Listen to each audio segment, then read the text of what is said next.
Bismillahirrahmanirrahim. Assalamualaikum warahmatullahi wabarakatuh.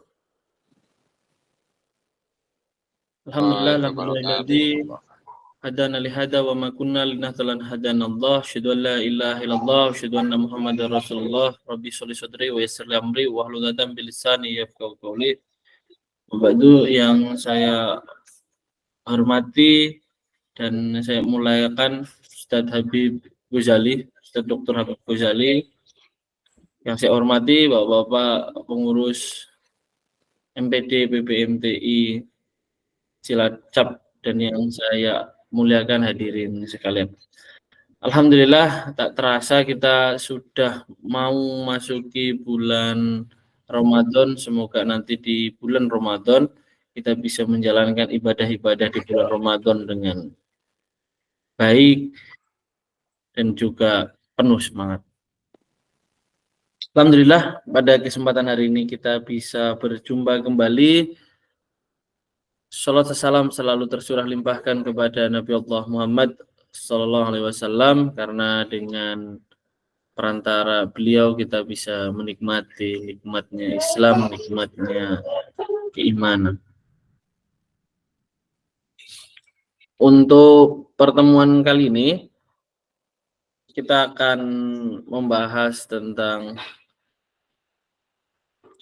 solusi dari persoalan Allah. Jadi nanti Ustaz Habib akan memberikan pandangan tentang apa saja persoalan-persoalan yang ada dalam persoalan kafalah dan akan seperti apa nanti cara untuk menyelesaikan permasalahan-permasalahan yang terjadi ketika menggunakan zakat kafalah.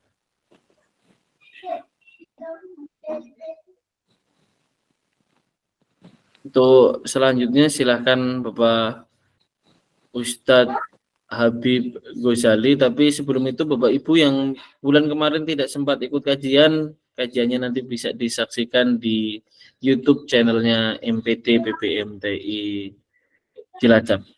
Terus selanjutnya silakan Ustadz Habib untuk bisa memberikan tausiah pada pagi hari ini. Monggo Ustadz Habib.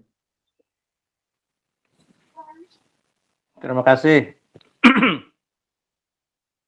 Bismillahirrahmanirrahim. Assalamualaikum warahmatullahi wabarakatuh. Waalaikumsalam warahmatullahi wabarakatuh. Alhamdulillahirabbil alamin. Wa bihi nasta'in wa ala umurid dunya waddin. Wassalatu wassalamu ala nabiyyina Muhammadin wa ala alihi wa sahbihi ajmain, amma ba'd.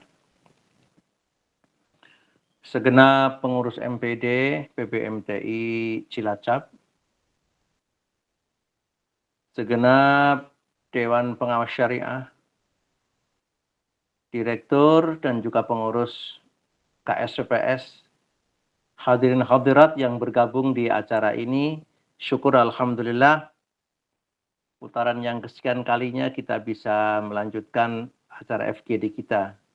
Semoga nanti ini acara yang manfaat dalam rangka pembinaan sekaligus pencerahan bagi insan-insan PPMTI terkait dengan operasional lembaga keuangan syariah di kelas mikro ini. Tema kajian kita insya Allah terkait dengan kafalah dan solusinya. Bahasa yang paling mudah, kafalah itu kan garansi, jaminan, orang yang menjamin atau pihak lembaga yang menjamin. Di mana kafalah ini dari kata kafala, kafilun berarti penjamin. Nah, dalam kaitan ini nanti banyak hal-hal yang bisa kita lakukan dengan skema kafalah. Merujuk pada kisah ya, di zaman Nabi itu ada jenazah yang hendak disolatkan. Lalu para sahabat matur kepada Kanjeng Nabi agar supaya Nabi sudi menyolatkan jenazah. Tetapi sebelum menyolatkan, Nabi bertanya dan mengkonfirmasi sifatnya, apakah jenazah ini masih punya tanggungan hutang? Kata para sahabat, iya Nabi, itu masih punya tanggungan hutang beberapa dinar. Melihat fenomena itu, Nabi tidak mau nyolati. Ya, solu antum, kalau jenazah ini masih punya hutang dan belum ada yang bertanggung jawab atas hutangnya, ya kamu yang nyolati. Kalau Nabi harus clear, Nabi maunya nyolati jenazah yang tidak punya tanggungan hutang. Nah, saat itu Abu Qatadah sebagai seorang yang punya rasa tanggung jawab, ya sudah kalau gitu Nabi, hutangnya jenazah ini saya yang nanggung. Nek mekatan Kanjeng Nabi sudi menyolatkan, dan Nabi baru mau menyolatkan setelah Abu Qatadah tampil menjadi seorang kafil, seorang penanggung atas hutangnya seseorang. Itu kisah yang nyata terkait dengan bagaimana skema kafalah ini bisa dilakukan. Nah, kafalah sendiri adalah akad nomor 11 tahun 2000. Nah, selain kafalah juga ada adiknya lagi namanya hawalah. Kafalah dan hawalah itu 11-12. Hanya persoalannya kalau hawalah itu hanya satu akad pengalian utang gitu saja. Tapi kalau kafalah luas, lebih luas operasionalnya daripada hawalah. Nah, kalau hawalah, saya ulangi lagi, yang akad nomor 12 itu sifatnya hanya mengalihkan utang. Mungkin seseorang tertanggung hutang dan dia belum bisa bayar, maka mengalihkan utangnya kepada yang mau bayar dulu. Nah, itu hawalah. Tetapi kalau kafalah bisa dari awal, akadnya bukan di pertengahan jalan. Kalau di tengahan jalan itu pakai hawalah. Tapi kalau dari awal, sudah saya yang nanggung, misalkan gitu, itu namanya kafalah. Nah, dalam kaitan ini, operasional lembaga keuangan syariah juga bisa bertindak sebagai kafil dalam kasus-kasus tertentu. Nah, yang menarik bahwa kafalah ini adalah untuk solusi tepat dan cepat. Memang pendapatan kafalah ini tidak sebagaimana bisnis murni. Karena saya sering mengatakan bahwa kafalah, hawalah itu kelasnya kelas tatawu. Ya, kelas saling membantu. Soal kemudian pihak tertentu ingin memberikan fee kepada kafil, kepada penanggung, karena sudah dibantu, itu sama dengan yang ujroh atau ijaroh. Sifatnya fee saja. Ya kadar kepantasan kira-kira berapa. Nah, karena kafalah ini sifatnya hanya pemberian fee dari keuntungannya, tentu tidak terlalu menjanjikan. Tetapi kafalah ini sebenarnya bisa dioperasionalkan dalam konteks-konteks tertentu. Artinya bahwa ketika ada antar BMT ini bergabung, kemudian ingin mengkafil, ingin menanggung seseorang atau BMT yang lain sedang kolab misalkan, itu kan bisa dengan skema kafalah kalau mau gitu. Oke lah, ada 5 BMT yang ingin menjadi kafil untuk menolong satu BMT yang sifatnya sedang mengalami kepailitan. Nah, ini bisa menggunakan skema kafalah. Sehingga setiap BMT itu punya rasa ingin menanggung, ingin bertatawu ya dengan yang ingin bertabaruk dengan yang lain. Tetapi kalau orientasi kafalah untuk bisnis memang orang tidak cocok ya, karena memang pendapatannya sifatnya hanya fee. Nah, kafalah ini sebaiknya ke depan kami mengusulkan untuk menanggulangi BMT yang dalam kondisi pilot. Maka BMT yang surplus bergabung, saling urunan, bagaimana caranya mengkafil ya, memberikan tanggungan kepada BMT yang sedang mengalami kepailitan. Nah, kerjasama seperti ini lebih relevan karena memang orientasi kafalah itu sendiri adalah dalam kaitannya dengan tatawu, tabarruk, yakni tolong menolong satu dengan yang lain. Nah, ini penting dalam rangka memperkuat jaringan koperasi syariah khususnya di lingkungan Cilacap dan pada umumnya di Barling Mas Cakep. Teman-teman dalam kaitan ini memang harus sering komunikasi untuk bisa bersama-sama berpadu berkolaborasi khususnya dalam hal menyelamatkan pihak lain. Siapa yang perlu diselamatkan? Ya insan-insan BMT itu. Nah, skema kafalah itu tepat kalau dimasukkan ke sana. Secara umum itu sebenarnya yang ingin saya sampaikan terkait dengan solusi kafalah untuk membangun perekonomian ke depan yang berskala mikro ini lebih tepat dan kuat. Nah, selanjutnya saya fulurkan kepada teman-teman agar supaya bisa merespon akad kafalah ini ke depan mau seperti apa dan menjadi solusi yang bagaimana untuk operasional di lembaga kita. Saya kira itu, monggo Mas Faniar untuk difulurkan ke yang lain. Terima kasih. Ya. Alhamdulillah. Ya, matur nuwun Ustaz Habib Ghazali. Begitu Bapak Ibu, monggo ada yang mau cerita case by case agar bisa kita diskusikan bersama dari case by case yang ada di kantor Bapak Ibu sekalian. Monggo.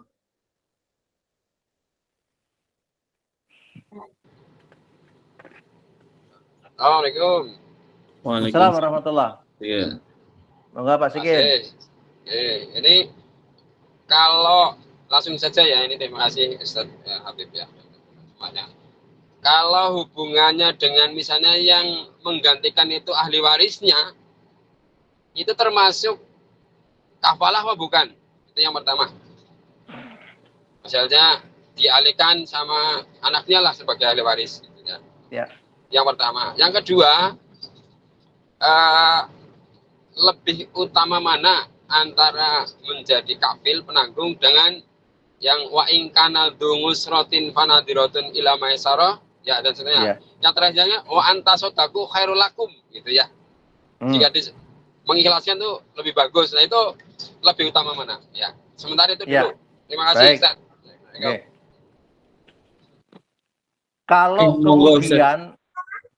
Kalau kemudian inisiatifnya dari ahli waris itu pakai kafalah. Bisa, karena kafalah ini bisa oleh lembaga, bisa oleh perorangan. Yang penting ada yang bertanggung jawab atas masalah seseorang. Nah, sehingga ahli waris bisa tampil.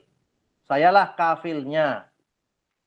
Ternyata ahli waris pun terseok-seok untuk menyelesaikan itu. Maka konsepnya fa in kana dzu usratin fanadiratun ila maisarah.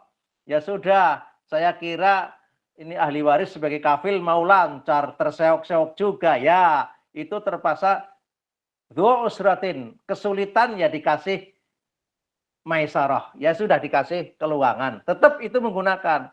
Suatu ketika kafilnya juga ambruk. Wa antasaddaqu khairul lakum.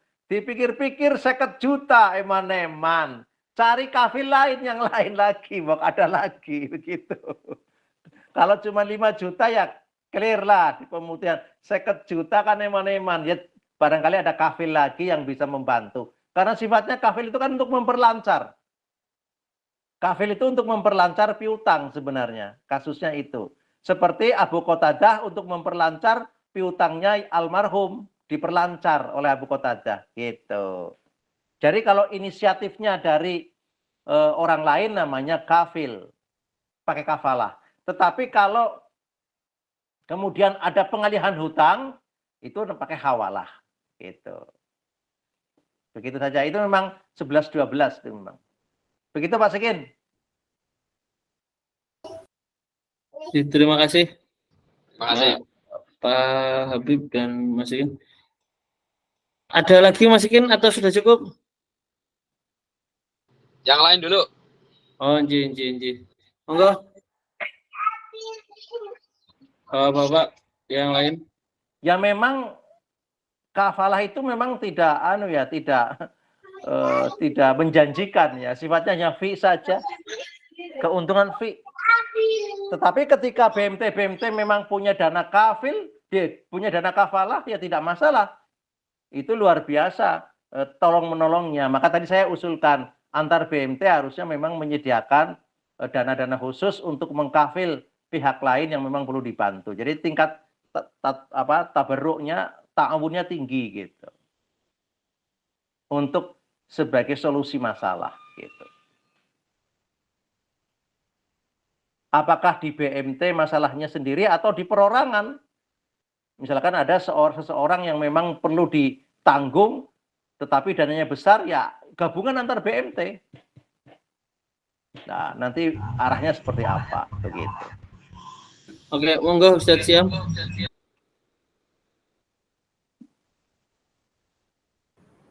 Ya, Assalamualaikum warahmatullahi wabarakatuh. Assalamualaikum warahmatullahi wabarakatuh. Alhamdulillahirabbil alamin wassalatu wassalamu ala Rasulillah sallallahu alaihi wasallam. Ini terkait kafalah ini memang dari kami mungkin belum pernah melaksanakan. Cuma yang saya pertanyakan terkait dengan dana yang pas itu diambil dari mana?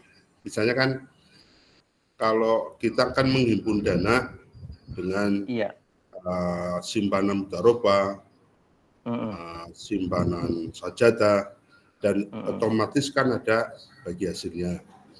Terus yang mungkin itu diambil dari dana infak sodakoh agar kita bisa menolong, atau bisa nggak kita misalnya punya cadangan risiko pembiayaan yang kita cadangkan untuk yang pembiayaan bermasalah, itu bisa dipakai untuk kafalah. Menurut Ustadz Habib gimana? Terima kasih. Assalamualaikum warahmatullahi wabarakatuh. Assalamualaikum warahmatullahi wabarakatuh. Memang idealnya alokasi kafalah ini memang diambilkan dari dana-dana yang memang tidak berorientasi profit oriented. Misalkan ya dari dana Baitul Mal. Pertama, kalau ada. Syukur-syukur tadi ada gagasan dana cadangan. Artinya ketika dana itu digunakan tidak mengganggu operasional yang ansih bisnis. Karena ini sifatnya hanya menolong. Dan menolong keuntungannya pun fi sifatnya.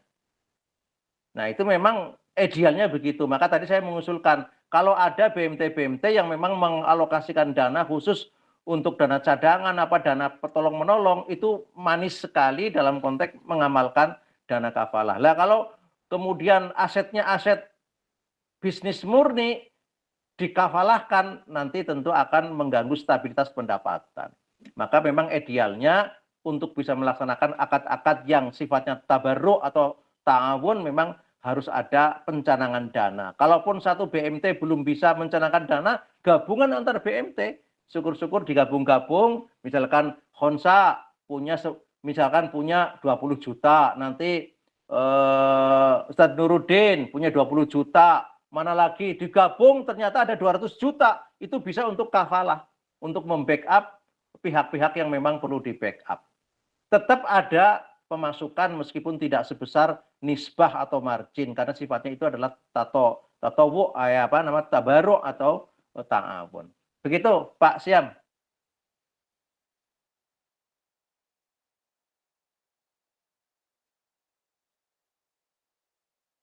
Bisa di monitor nggih? Iya, kemudian Ustadz Syam. Oh, oke. Terus Ustadz Syam. Monggo Bapak Ibu yang lainnya.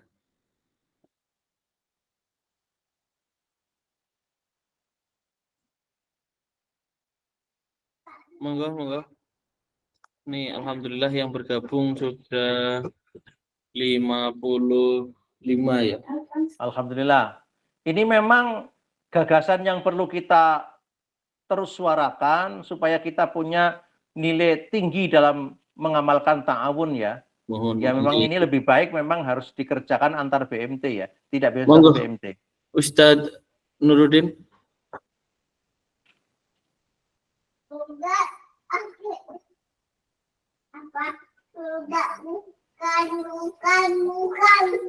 Bisa di unmute nih Ustadz.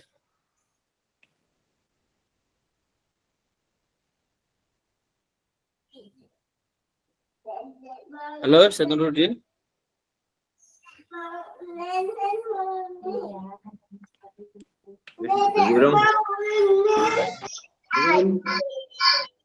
Assalamualaikum. Assalamualaikum warahmatullahi wabarakatuh. Device-nya bisa salah satu aja nih Pak. Device yang nyala jangan berdekatan, nanti suaranya tabrakan. Oke. Siap. Ya. Assalamualaikum warahmatullahi wabarakatuh. Waalaikumsalam.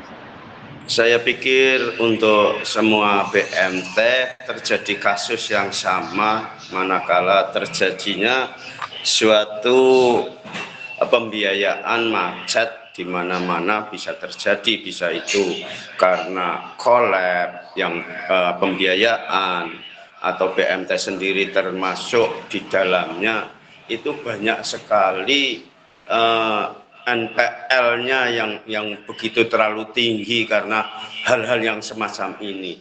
Ini yang mesti kita harus kumpul bersama sebagai Jamiah BMT untuk bagaimana agar kolektabilitas kita itu tidak terganggu.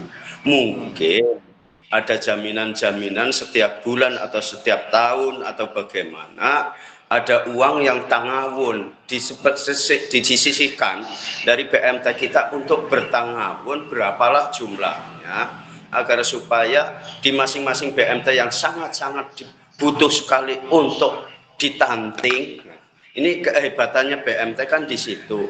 Maka di sisi yang lain sebuah BMT omong kosong kalau tidak ada betul malnya, hanya cuman tanwil. Di sini Purwojati juga terjadi kasus yang sama. Manakala manajer kami meninggal dunia, terjadi masalah juga karyawan yang lain. Maka dalam hal ini pengurus bagaimana untuk menjadi kafil. Sehingga sedikit demi sedikit alhamdulillah bisa tertolong. Lah kalau jumlahnya besar seperti kita semuanya BMT seperti bank yang lain ada jaminan agar supaya nasabah juga aman, kepercayaan BMT juga tetap aman. Ini yang harus kita pikiran bersama. Matur suwun. Monggo dilanjut. Terima kasih. Terima kasih Ustaz Purwojati. Nuruddin. Tapi sebelumnya mungkin bukan NPL Ustaz. NPF kalau non performance loan itu untuk utang, dan kayaknya kalau di kita kan ya kuart itu angkanya sangat sedikit ya, lebih tepat pakai non performance financing. Monggo Ustadz Habib bisa ditanggapi. Masukan yang luar biasa, ini gagasan Purwojati harus direspon secara baik karena kekuatan BMT kan bukan individual tetapi ada jamaah. Monggo kita dorong terus ya, acara FGD ini memang dalam rangka memperkuat jaringan ekonomi mikro melalui KSWPS. Monggo tadi sudah digagas bagus dari Purwojati, monggo silahkan saja di antara kita sudah mulai berpikir itu dengan mengalokasikan seberapalah dana yang kita punya, apakah melalui dana yang tergabung dalam Baitul Mal atau dana cadangan barangkali sebagaimana tadi yang disampaikan oleh Khonsa. Tapi ini terima kasih bagus sekali Mas Nuruddin atas gagasannya. Insya Allah kita terus suarakan yang seperti ini dalam rangka ta'awun tadi itu. Mudah-mudahan Allah SWT memberi kekuatan ekonomi kita. Amin. Ya, terima kasih. Saya lupa ya namanya.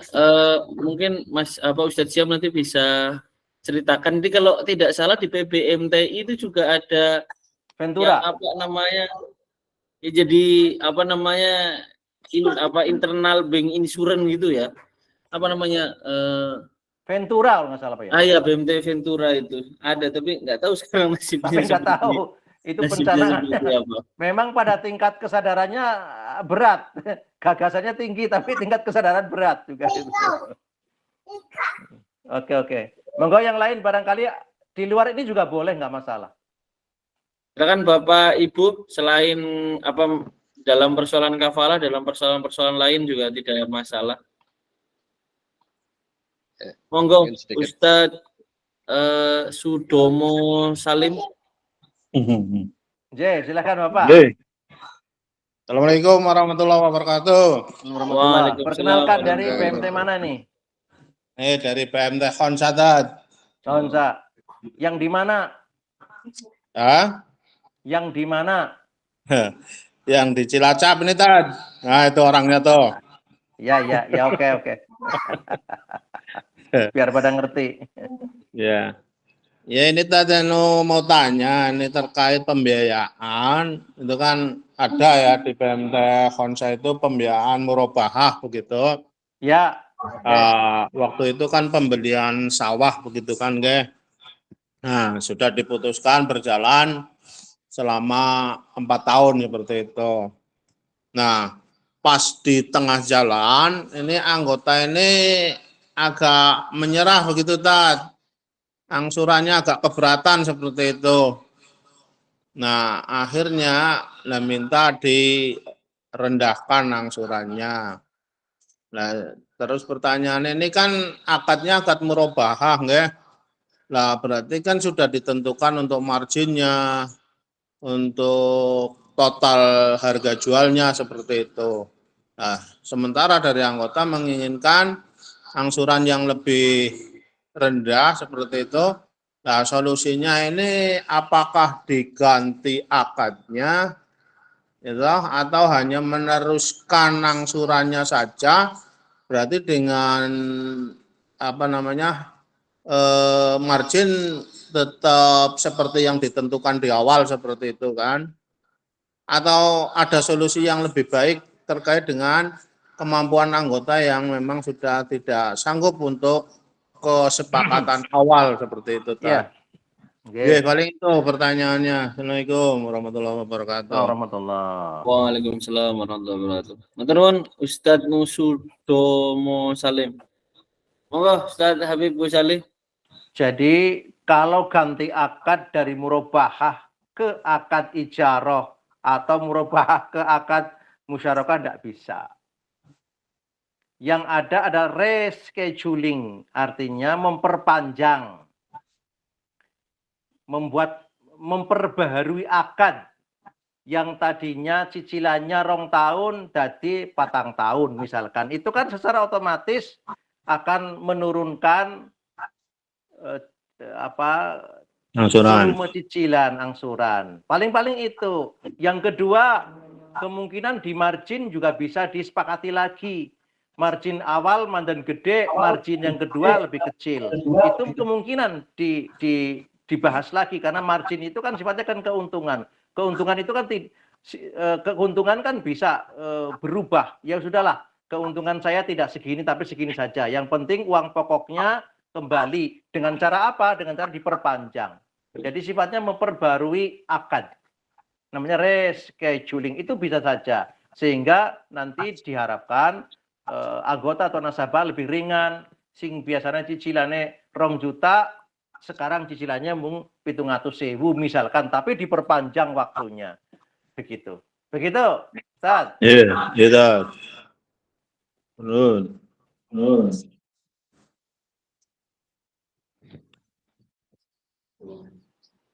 Monggo, barangkali ada yang lain lagi. Ya, Ted. J. Monggo dari Uswa. Saya. Ini dari BMT Uswa dulu, masikin gantian. Silakan. Ya. Assalamualaikum warahmatullahi wabarakatuh. Assalamualaikum warahmatullahi wabarakatuh. BMT Uswa di mana ini? Ya, siap perkenalan dulu Tat. Saya tetangga Cilacap dari Bandung. Alhamdulillahirabbil alamin. Bandungnya alhamdulillah. Kumaha ada ramang atuh. Ya, saya senang bergabung ini dengan BMT apa namanya? Cilacap ini. Beberapa kali saya selalu gabung dengan Tat Habib Ghazali. Alhamdulillah. Ini di luar di luar topik ya, Tat ya. Insyaallah, di luar topik. Dan ini terkait dengan ini bukan penyaluran dana tapi penghimpunan dana gitu ya. Ya, jadi gini. Kami ini akan menerapkan sistem jadi pada saat berdiri memang saat berdiri belum kelihatan ya. Jadi kami menerapkan sistem simpanan wajib khusus ya. Kalau hanya mengandalkan simpanan pokok sama simpanan wajib itu kan kecil gitu. Akhirnya simpanan wajib khusus kita namakan itu ya. Jadi simpanan wajib khusus dengan nilai tertentu. Nah, sebut saja ketika kami berdiri tahun 2000 ya. Itu nilainya kata 500.000 gitu ya. Tapi seiring dengan perjalanan waktu itu kan kami menaikkan itu gitu loh. Jadi bukan 500.000 tapi mungkin 1 juta atau 2 juta. Nah, akhirnya nanti kita bukan terkendala ya. Pada saat kita membagi SHU ya, karena itu kan pada akhirnya karena kita koperasi kan mendapatkan pembagian SHU. Itu kan menjadi beda gitu loh. Nah, pertanyaan saya, maaf sebelum itu ya, sementara kami juga paham tentang nilai uang ya di dalam konteks ekonomi syariah. Gitu. Nah, pertanyaan saya, boleh nggak katakanlah seandainya tahun 2000 itu nilai 500.000 itu menjadi beda ketika kita di tahun 2000 sebut saja 20 ini menjadi 2 juta atau 3 juta gitu loh. Dengan nanti porsi SAU-nya itu sama, kira-kira begitu Tat. Ya, jadi gitu aja kira-kira. Terima kasih. Iya, Oh ya, saya perkenalkan dulu, nama saya Pak Munir Asrori ya. Pak Munir alhamdulillah. Asrori dari Di BMT Bandung Uswa. ya, di Terima Bandung. kasih Tat. Ya. Siap. Jadi ekuisitas modal itu memang idealnya 10%. 10%. Jadi kalau Ya. asetnya 100 miliar, ya modalnya sendiri 10 miliar, itu ideal. Tapi ternyata iuran pokoknya sedikit, dinaikkan lagi. Tidak masalah. Sah-sah saja. Bagi anggota yang ingin memperkuat modal, ya memang konsekuensinya hanya dengan cara itu. Akhirnya simpanan tadi pokok apa wajib tadi itu ditambah lagi. Simpanan wajib khusus gitu ya kita tambahkan. Nggak apa-apa. Simpanan wajib khusus juga boleh, nggak masalah. Yang penting clear bahwa ini dalam rangka meningkatkan modal untuk memperkuat posisi tawar. Nah, ini akan berdampak pada pembagian SHU. Kan gitu ya. Ya wajar saja karena kemudian naik volumenya, naik iurannya, ya otomatis nanti juga diharapkan bisa naik juga pendapatan SHU-nya. Itu biasa seperti itu. Karena diukur dari pendapatan akhir, nilai akhir. Dibanding dengan nilai awal yang cuma 500, sekarang kan 1 juta. Tentu berbeda pendapatannya dari sisi itu. Ya. Begitu Pak, itu konsekuensi logis.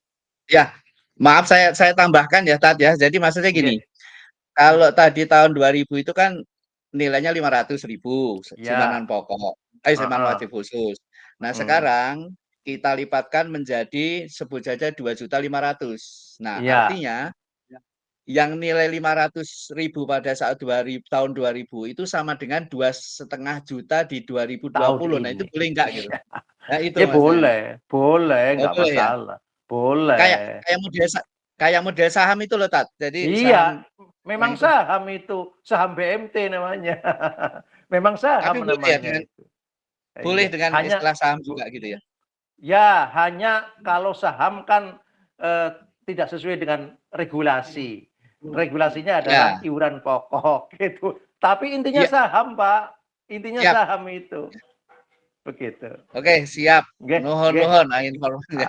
Alhamdulillah bisa bergabung terus dengan Ustaz dan teman-teman yang lain. Terima kasih.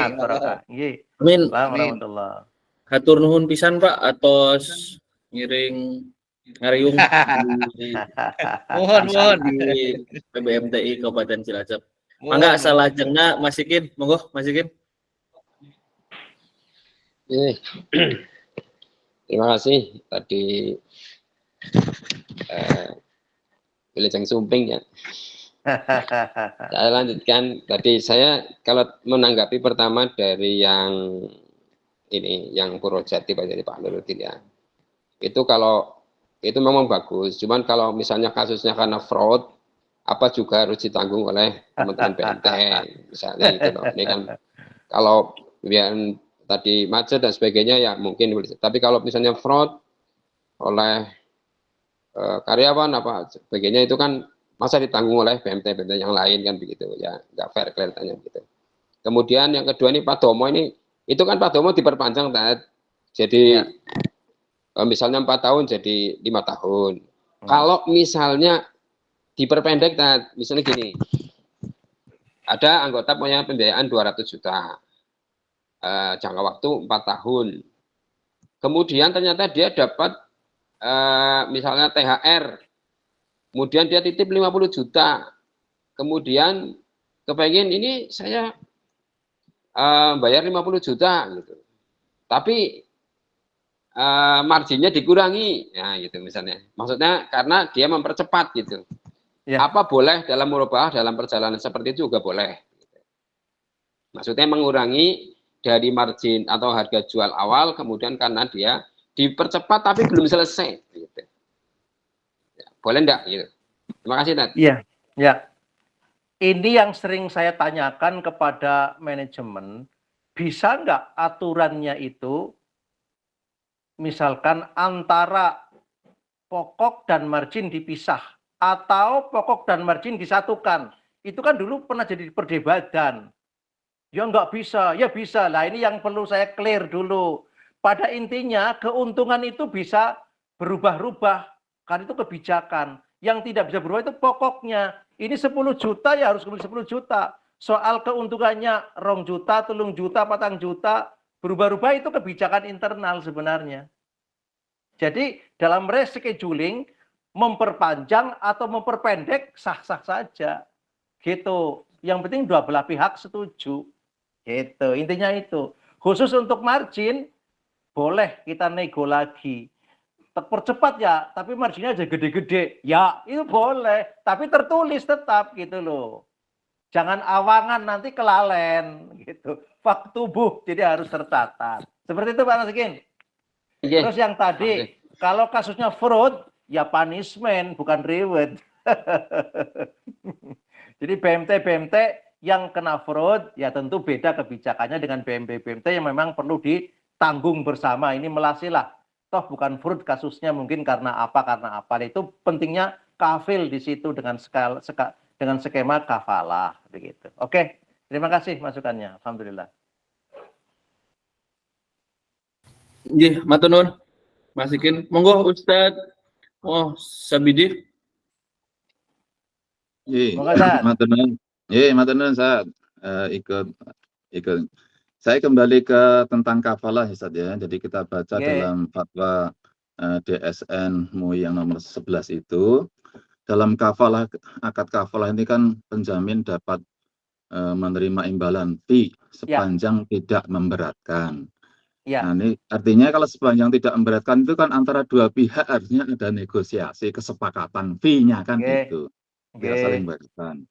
Nah, kemudian kafalah dengan imbalan bersifat mengikat dan tidak boleh dibatalkan secara pihak. Artinya memang dalam akad ini harus ada kesepakatan fee dan kemudian fee pun tidak boleh dibatalkan sepihak. Artinya kan walaupun fee kan seenaknya enggak begitu, kan begitu. Harus ada kesepakatan dan kemudian itu mengikat, tidak boleh dibatalkan oleh satu pihak. Saya kira itu. Itu Tan. Terima kasih. Alhamdulillah. Betul. Kalau sudah sepakat ngasih fee ya jangan ngelomboni. Meskipun besarannya fee tidak sama dengan nisbah gitu loh. Intinya kan itu. Jadi memang apapun yang sudah disepakati, nanti kasih fee lu ya. Iya, kasih fee berapa sekian. Ya sudah itu mengikat, tidak bisa dibatalkan. Tiba-tiba nas nggak jadilah. Ya nggak boleh begitu. Kan gitu. Ya, betul sekali. Hanya memang kalau dibandingkan dengan pendapatan nisbah ya berbeda. Karena ini ada sifatnya kompensasi saja sifatnya. Makatan Ustaz, terima kasih masukannya alhamdulillah. Yang lain? Ini dari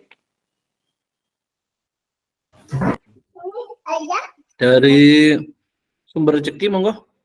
Sumber Rezeki. Assalamualaikum warahmatullahi wabarakatuh. Assalamualaikum warahmatullahi.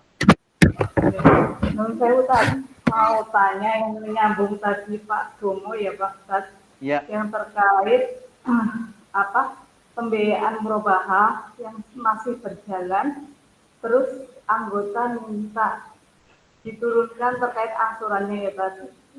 Ini pengalaman di kami ya Pak, barangkali nanti keliru ya dikoreksi ngaten ya Pak. Karena di kami ada juga anggota yang seperti itu.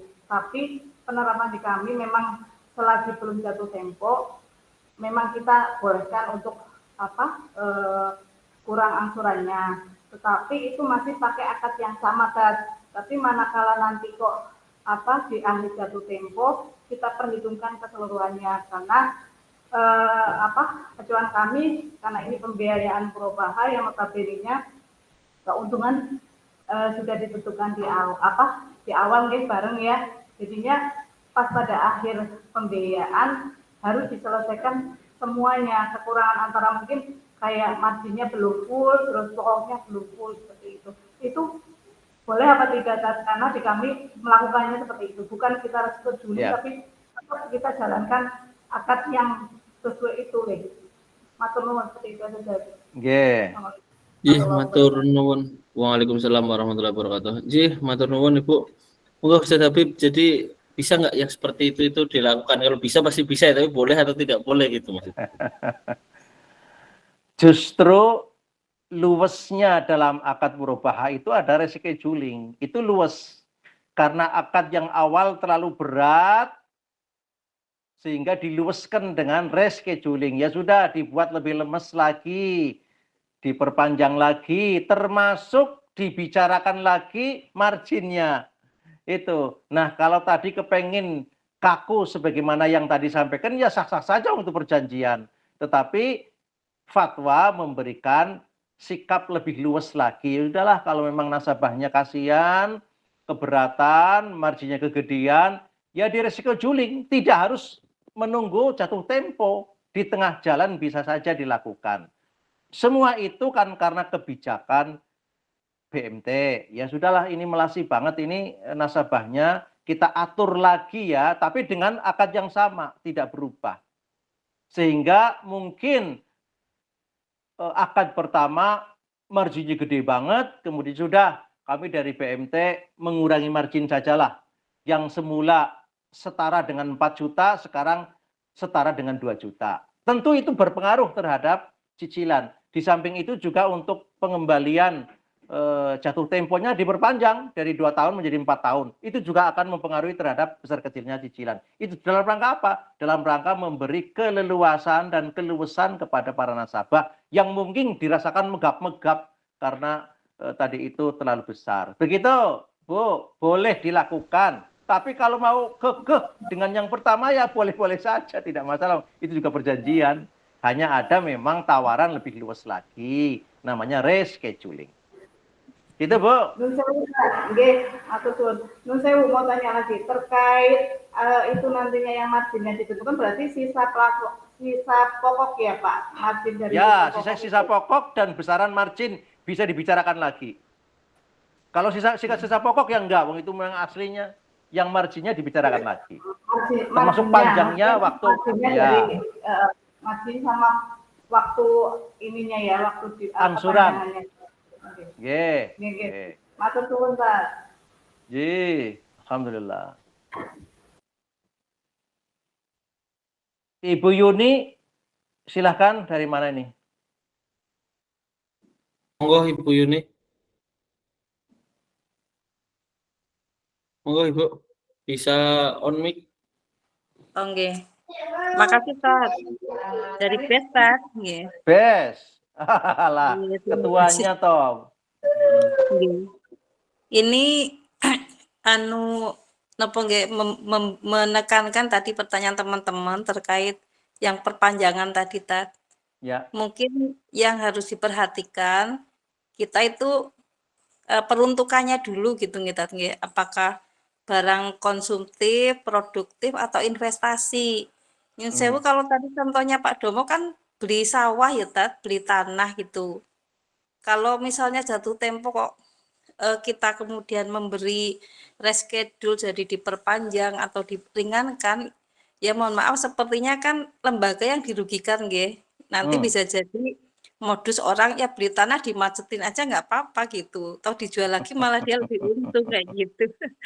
Mungkin tadi Ustaz sih bagus, tapi mungkin teman-teman lebih memperhatikan itu nggih kondisinya.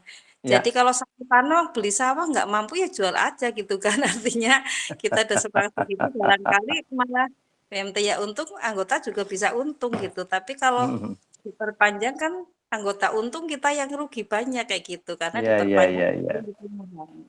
Ya ini mungkin untuk lebih cermat tidak hanya di sisi akadnya, tapi tadi napung ya dari peruntukannya demikian Tad. Ya, ya. Kemudian terima kasih. Yang Pak Sikin tadi pertanyaan untuk yang korting di tengah ya, biasanya kan kalau kita merubah kan kita boleh memberikan korting kan memang tidak ditentukan ya, artinya kebijakan lembaga, kemudian yang biasanya di akhir. Tadi yang ditanyakan Pak Sikin kan misalnya di tengah-tengah tapi dia udah minta korting gitu. Kan kita juga tidak tahu apakah dia nanti apakah akan selesai jadi lebih cepat karena bayar di tengah atau kemudian bayar banyak kemudian nyantai sampai akhir periode itu. Itu baiknya seperti apa? Apa korting tadi bisa di tengah-tengah? Oke, karena bayar baik kita korting dulu. Kalau korting dulu di tengah kan otomatis kita juga harus mengubah akad nih, paling enggak membuat addendum bahwa pokok marginnya lah ya menjadi kita kurangi. Itu sayangnya pripun tadi seperti itu di tengah-tengah atau ya udah diselesaikan dulu nanti kita hitung kalau dia selesai ternyata lebih cepat bisa jadi kita korting. Tapi kalau masih nyantai sampai akhir periode, aduh terlanjur kita korting ternyata dia setelah ngangsur banyak nyantai. Itu Tat monggo. Ya. Jadi yang kedua yang Pak Sikin tidak ada perubahan apa-apa kecuali ada rescheduling, termasuk di dalamnya perubahan korting dan sebagainya. Jadi jangan pernah kita melakukan tindakan yang tidak diikuti dengan perubahan akad. Ya di korting, kalau mau di korting ya tidak boleh setengah jalan, ya harus disesuaikan dengan perubahan akadnya. Apakah mau rescheduling? Nah nanti di situ dibicarakan ada perubahan korting, ada perubahan margin dan sebagainya. Dalam acara itu harus ada addendum tertulis terkait dengan kebijakan yang mau diberikan tadi itu. Memang harus begitu. Kalau nanti di tengah jalan nggak ada rescheduling, nggak ada apa-apa, ijik-ijik kortingan ya nanti malah repot. Menyalahi daripada aturan, karena aturan awalnya nggak begitu. Tetap harus semuanya tertulis dengan perubahan akad yang baru dan juga perjanjian yang baru. Itu sempurna dalam akadnya. Faktubuh istilahnya, tulislah dengan cara sempurna. Kemudian yang tadi, analisisnya ini jauh sekali. Untuk kepentingan apa dan sebagainya. Bagus kalau begitu. Wah ini untuk kepentingan bisnis kok. Harus ada ini itu. Ya tentu kebijakan internal BMT yang akan mengambil. Kecuali kalau kepentingan konsumtif melasi banget ya harus ada kebijakan berbeda. Baguslah Bu, tadi itu sudah jauh analisisnya. Karena nasabah ini ternyata dalam hal murabahah tergantung kepentingannya untuk apa. Apakah untuk kepentingan primer atau sekunder. Lah, mana yang akan diberi kebijakan? Ya, tentu analisa BMT lebih tajam terkait dengan kebijakan yang akan diberikan. Kalau hal-hal yang konsumtif, karena itu primer banget, ya sudahlah, kasih kebijakan. Oh ini kan barang sekunder, ya tidak bisa begitu. Ya itu alhamdulillah sampai ke sana. Terima kasih, ini masukan bagus dari BES. Alhamdulillah. Oke. Alhamdulillah. Monggo Bapak Ibu.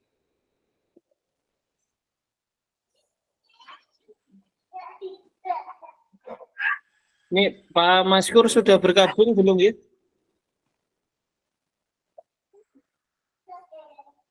TSM, Pak Ketua baru. Belum lagi sana. Monggo Bapak Ibu.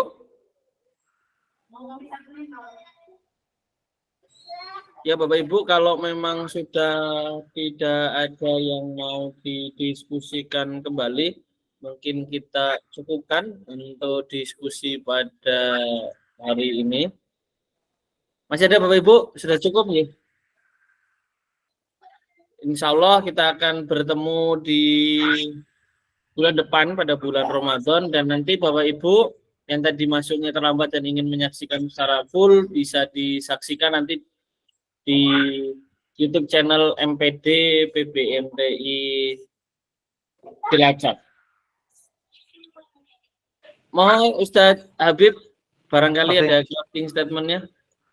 Terima kasih, alhamdulillah kita bisa melaksanakan FGD kita dengan kewajiban tanggung jawab kita. Semua ini kita lakukan untuk pembinaan ke depan tentang ekonomi kita yang mikro ini. Semoga Allah Subhanahu wa taala senantiasa meridhoi. Yang kedua, selamat menjalankan Syam Ramadan yang insya Allah tanggal 1 bertepatan dengan tanggal hari Senin tanggal 11.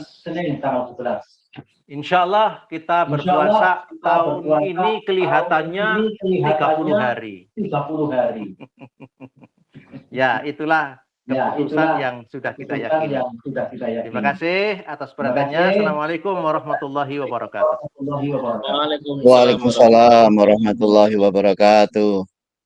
Insya Allah walaupun nanti ada yang puasa hari Senin atau hari Selasa, insya Allah sama-sama puasa diawali di 1 Ramadan dan nanti lebarannya juga insya Allah sama di 1 Syawal walaupun kalender miladiahnya berbeda. Terima kasih Bapak Ibu sekalian sudah bergabung di FGD PBMTI Cilacap. Semoga sehat selalu dan diberkahi oleh Allah. Semoga nanti menjalankan ibadah Ramadan dengan khusyuk dan selalu berbahagia. Terima kasih. Mohon maaf banyak kekurangan. Nasrul minallah wa fatul qarib.